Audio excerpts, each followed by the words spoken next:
According to Gulf News, Saudi Arabia's energy minister said the explosive-laden drones attacked two oil pumping stations for the east-west oil pipeline. The Associated Press reports that the two stations are located in al-Duadmi and Afif, several kilometers west of Riyadh.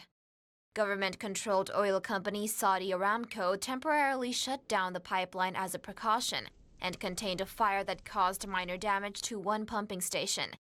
Oil and gas supplies were not affected. According to AP, Saudi Arabia is currently at war with the Houthi rebels in Yemen, who claimed to have launched several drones targeting vital Saudi installations.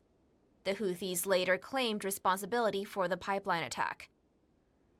Saudi Arabia's 1,200-kilometer east-west pipeline was built in the 1980s and has a total capacity of 4.8 million barrels of oil a day, according to the U.S. Energy Information Administration.